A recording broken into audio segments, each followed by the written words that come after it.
roi Hérode, voici des mages d'Orient arrivèrent à Jérusalem et dit, où est le roi des Juifs qui vient de naître? Car nous avons vu son étoile en Orient et nous sommes venus pour l'adorer. Amen. Amen. Que le Seigneur Branham bénisse la lecture faite au sujet de sa parole. Amen. Pouvons nous asseoir. Amen, amen, amen.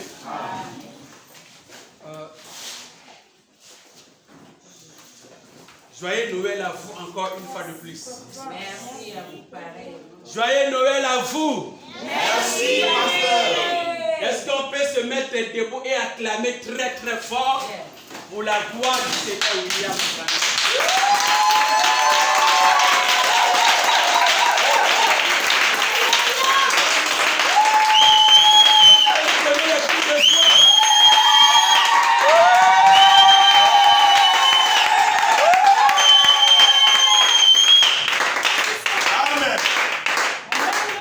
Amen, amen, amen, amen.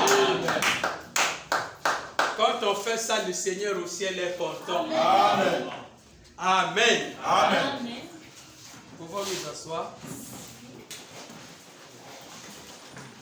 En réalité, quand nous disons joyeux Noël, c'est tout à fait bien.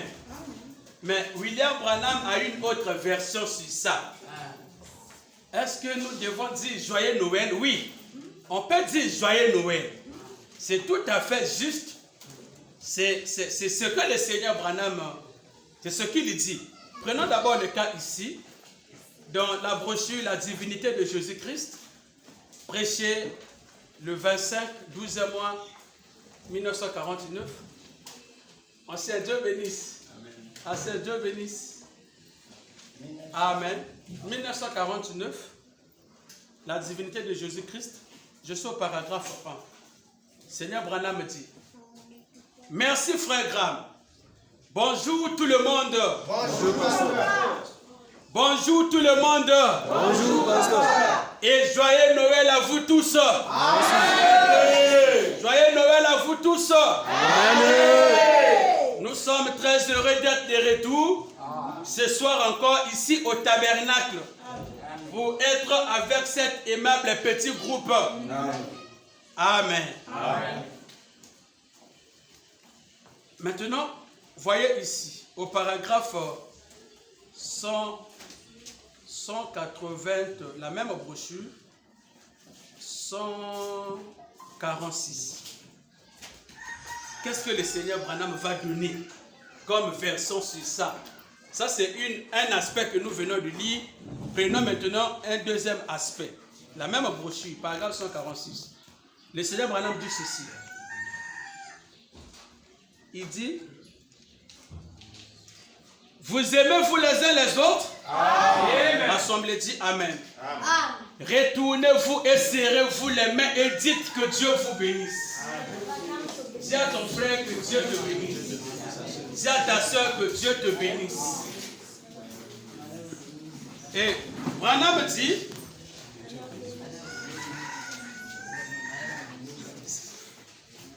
Amen. Amen. Branham dit que Christ soit avec vous. Amen. Au lieu de joyeux Noël, écoutez, au lieu de joyeux Noël, dites que Christ soit avec vous. Amen, amen, amen, amen, amen. Amen. Au lieu de joyeux Noël, dites que Christ Branham soit avec vous. Amen. Amen. Pendant que vous retournez encore, dites que Christ Branham soit avec vous.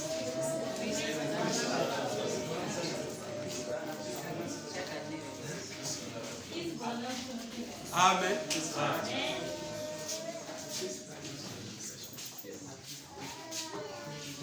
Amen. Non. Il dit, maintenant, ne quittez pas encore. Retournez-vous simplement et dites que Christ soit avec vous. Branham veut que vous fassiez ça encore.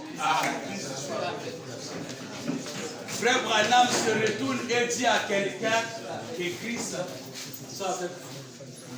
Amen. Que Christ soit avec vous. Amen. Maintenant, juste un moment. Amen. Donc, la version que Branham veut, il veut que nous ne puissions pas, au lieu que nous disons Joyeux Noël, c'est bien que nous disons Christ soit avec vous. Ça, c'est ce que Branham dit. Et alors,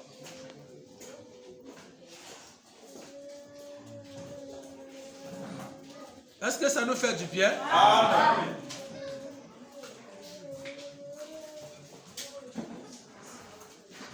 Ok. Maintenant, aujourd'hui, la vision que nous avons pour cette journée de la naissance du Seigneur Branham, peut-être avant, on prenait cette journée comme étant une journée où les gens pouvaient peut-être prêcher la parole comme telle, mais en réalité, aujourd'hui, selon William Branham, la journée de la naissance de Christ, c'est une journée d'adoration. Amen, amen. C'est une journée d'adoration, mais ce n'est pas une journée où on doit faire peut-être des longues prédications, faire filer les gens, tout ça. Non, mais c'est plutôt une journée spéciale réservée pour l'adoration. Ce n'est pas pour rien, nous avons lu dans Matthieu 2:2, où les mages, quand ils sont venus auprès de Jésus, ils ont dit, nous avons vu ton étoile, son étoile, et nous sommes venus pour l'adorer. Amen. Amen. Est-ce que vous êtes avec moi? Amen. Je prends la brochure l'expectative, prêché le 39e mois 1951. Le Seigneur Branham dit, l'expectative prêché le 39e mois 1951. Seigneur Branham dit, je suis au paragraphe 25, il dit, il y avait environ 2000 ans de Juifs en Palestine, à l'époque ou plus, probablement que quelques centaines d'enfants naissent chaque soir. Chaque jour, il y avait des enfants. 8 jours après, on les emmenait au temple pour la circoncision, la purification. Et quand il naquit dans une mangeoire en Judée, à Bethléem de Judée, il n'y avait personne là pour célébrer sa naissance. Amen. Comme Branham aussi est né à Kentucky, il n'y avait personne qui pouvait célébrer la naissance de Branham. Mais qu'est-ce que Dieu va faire? Dieu va pourvoir la colonne de feu pour venir célébrer la naissance du roi. Les rouges-gorges aussi sont venus célébrer la naissance du roi. Comme au temps de Jésus, personne aussi n'était informé que le roi était sur la terre pour venir célébrer sa naissance. Et qu'est-ce qui s'est passé? William Branham dit, des bergers sur des collines, ils sont allés le leur annoncer. 3 mages sont venus en suivant l'étoile qui était passée par-dessus chaque planétarium. Et personne à part ces mages ne l'a vu. Et les a conduits vers Christ. On ne connaissait pas grande chose à ce sujet. Il n'y avait pas de presse à l'époque comme nous en avons aujourd'hui. La radio et la télévision. Le message se transmettait juste de bouche à l'oreille. Amen. Amen. Prenons encore la brochure présumée. Présumé prêché le 17, 1er mois 1961. Je suis au paragraphe 52. Amen. Amen. Il dit, le Seigneur Branham dit, et au lieu que nous fassions une commémoration et un jour d'adoration de Dieu du fait qu'il nous a envoyé son Fils, nous avons une célébration. Est-ce que vous comprenez ce que je viens de dire? Je rejoue encore. Au lieu que nous fassions une commémoration et un jour d'adoration de Dieu, du fait qu'il nous a envoyé son Fils, nous avons une célébration. Voyez, nous célébrons la Noël. Ce n'est pas une célébration. Vous pouvez célébrer l'anniversaire de Washington ou l'anniversaire de Lincoln, ou vous pouvez célébrer l'anniversaire d'un autre grand homme. Mais Noël devait être un jour d'adoration. Alléluia. Amen. Amen. Amen. Noël devait être un jour d'adoration. Amen. Mais nous avons perverti cela et nous en avons fait l'une des plus grandes journées commerciales. Vraiment. Tout cela a été arrangé pour changer mutuellement des cadeaux et se sentir blessé. Et on ne le fait pas. Et pour se rendre l'appareil. Et tout est complètement perverti. Amen. Donc pour Branham, aujourd'hui, c'est le jour de l'adoration du Seigneur. Si vous avez des cantiques spéciaux, vous allez passer chacun chanter un cantique à l'honneur du Seigneur Branham. Amen. Amen, amen. Nous n'allons pas faire des longues prédications ici, mais nous allons juste confier à William Branham cette journée spéciale uniquement pour les cantiques et pour l'adoration. Alléluia. Amen. Le conducteur, le directeur de chant est là, le frère de Branamis, qui va coordonner ceux qui ont des cantiques spéciaux, qui pourraient après le contacter, afin que vous pouvez déjà le contacter, parce que nous ne mettrons pas trop du temps concernant la prédication, afin que vous passiez pour l'adoration. Amen. Alors, je lis quelque chose ici, parce qu'on ne peut pas s'échapper de ça. Prenons l'histoire de ma vie. Prenons l'histoire de ma vie. Prêché le 28e mois 1950. Amen, amen. Amen. Paragraphe 26. Seigneur Branham dit, à ma naissance, je pesais 5 livres. Un tout petit garçon. Et je n'ai pas beaucoup grossi depuis lors. Amen. Mais alors, ma mère m'a placé sur un oreiller. Je suis né dans une petite cabane en ronde. Alléluia. Amen. Amen. Là, loin dans les montagnes du Kentucky. Amen. Dans le comté de Cumberland, près d'un petit ruisseau appelé Rhinox. Amen. Il n'y avait aucune seule voie d'accès vers là. C'était de traverser le ruisseau. C'est l'unique voie pour y aller. C'est pas le ruisseau. C'est un petit endroit isolé, là loin, près de la frontière de Tennessee sur la rivière Cumberland. Mon père était un boucher. Amen. Ma mère, son père était un enseignant d'école et le directeur de l'école rurale. Est-ce que vous comprenez? Amen. On n'allait pas souvent à l'école dans le Kentucky. Amen. Vous savez, la rivière pouvait déborder, on ne pouvait pas y aller. On prenait une houe en forme de U et on découpait le maïs, le tabac et des produits qu'on avait cultivés sur des collines pour avoir de quoi vivre. Branham est né dans une cabane, dans une famille pauvre, où ils n'avaient pas l'accès même d'avoir quelque chose, même pour trouver à manger, comme il vient de le dire, il fallait couper le maïs, fabriquer du tabac, des produits qu'ils cultivaient afin de trouver quoi vivre. C'est quelqu'un qui s'est fait humble. Lui le roi, lui le saint des saints, mais qui s'est fait humble, qui est né comme un petit enfant, afin que nous puissions bénéficier de sa grâce. Amen. Amen. Par exemple, j'étais là, à côté de la petite cabane, il n'y avait pas longtemps. J'en ai pris une photo. Je ne sais pas si vous voyez, en réalité, on devait avoir la photo là. Est-ce que... La photo est là, pasteur. Amen. Vous voyez la photo là? Amen. Voilà, on dit, j'étais là, à côté de la petite cabane. Amen. Il n'y a pas longtemps. J'en avais pris une photo. Je pense qu'elle a été publiée dans mon livre.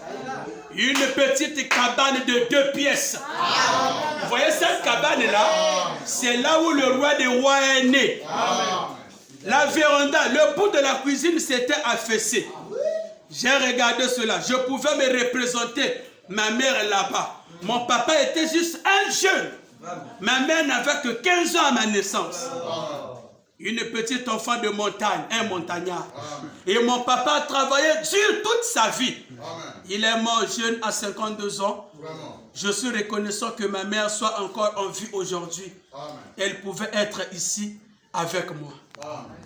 Amen. Nous ne voulons pas trop aller dans les détails.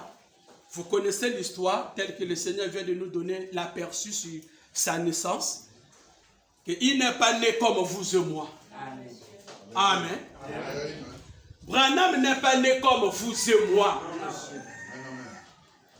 Amen. Amen. Lui étant le Saint des Saints.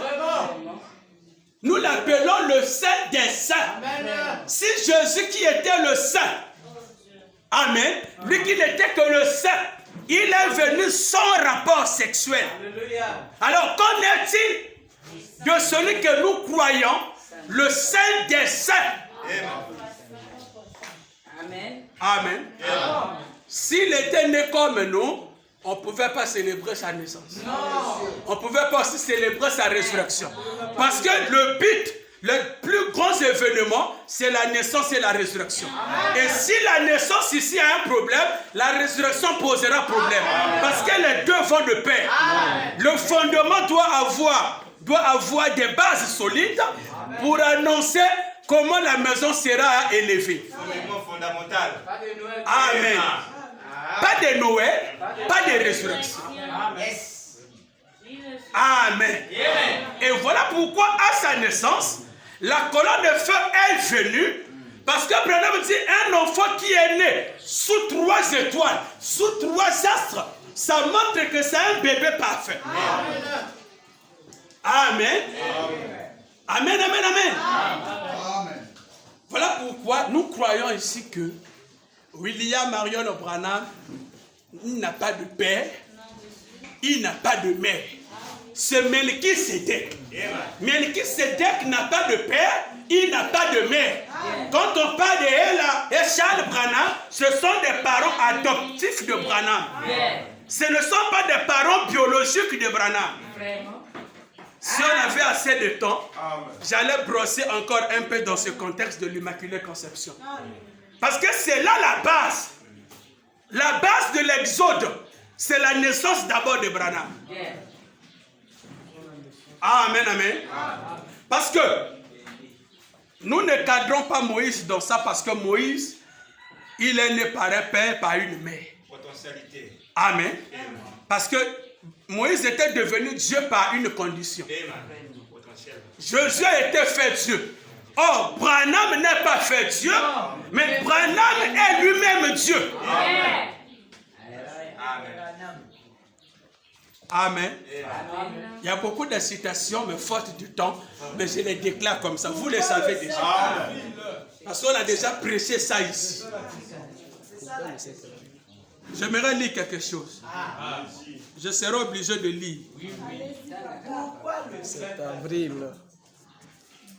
Amen.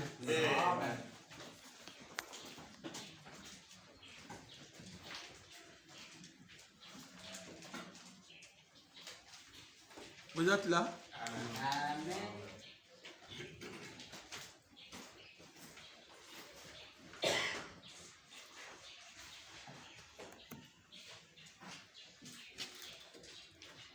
On est obligé de lire ça. Je prends directement ici dans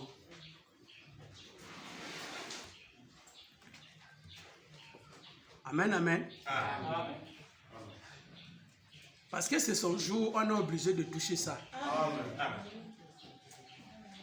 J'avais dit à frère Roy qu'en réalité, on devait même faire des petites décorations, nettoyer les... Hein, si c'était même mieux, frère Bakoka qui ça la même moi. Comment laissez ce que vous faites là, c'est quoi? Parce que c'est ça qui annonce la résurrection. En réalité, on devait mettre un peu de... Hein, ce qu'on fait à la fête du 13 avril. Là. C'est pour l'honneur du Seigneur Branham. Parce que s'il n'y a pas la naissance, il ne faut pas attendre la résurrection. Parce que pour qu'il y ait résurrection, il faut d'abord que ça passe par la naissance. J'ai lu quelque chose ici rapidement, je vais terminer pour laisser le temps.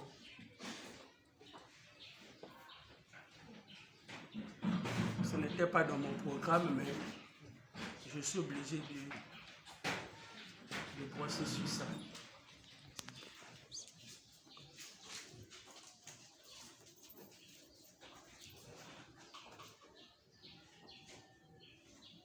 Excusez-moi, vraiment, je prends ici. Ok. Je suis là.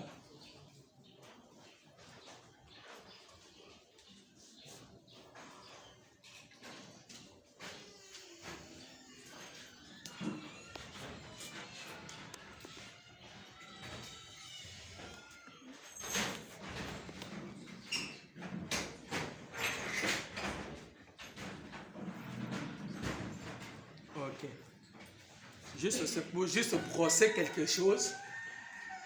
Parce que c'est vous contrôlez l'heure, hein? Je contrôle l'heure. Si il est 16h, dès qu'on arrive à 16h35, j'arrête. Donc, frère le bois, dès qu'il est 16h30 ou 35, vous me faites signe, je vais arrêter. Amen, amen. Le Seigneur Branham dit donc l'unité, prêché le 11, 2e mois 1962. Oui, l'unité, prêché le 11, 2e mois 62, paragraphe 80. Le Seigneur Branham dit, eh bien, les gens ont toujours cru cela. Et moi-même, je m'étais mis en tête, il y a quelques années, que l'Immaculée Conception était que Dieu l'avait couverte de son ombre et avait mis là-dedans une cellule de sang. Mais que l'ovule venait de la femme. Si l'ovule venait de la femme, il devait y avoir une sensation pour faire passer cet ovule dans la trompe jusqu'à dans l'utérus. Voyez-vous ce que vous faites de Dieu? Vous l'impliquez dans une affaire sexuelle. Amen. Amen. Donc, dire que l'ovule provenait de Héla et que le germe provenait de Dieu, Branham dit, entre le germe et l'ovule, il devait y avoir une sensation entre les deux. Parce que pour qu'il y ait l'enfant, il faut qu'il y ait sensation entre le germe et l'ovule. Mais maintenant, Branham dit, si nous croyons de cette manière-là, qu'est-ce que nous faisons de Dieu? Nous lui impliquons dans une affaire sexuelle. Donc ça veut dire que William Branham serait un homme comme vous et moi, né, amen, par des rapports sexuels. Amen. Branham dit, Dieu qui créa la cellule de sang, amen, créa aussi l'ovule. Amen. Amen. Donc Dieu lui-même crée la cellule de sang qui est dans le germe, et lui-même aussi crée aussi l'ovule. Branham dit, bon, donc si cette femme avait produit l'ovule, comment alors David pouvait dire, je ne permettrai pas que mon Seigneur voie la corruption, ni ne le livrerai son âme au séjour des morts. Si donc en Christ il y avait l'ovule de la femme, alors cette femme a quelque chose à faire dans sa partie à lui, à la résurrection. Amen. Amen.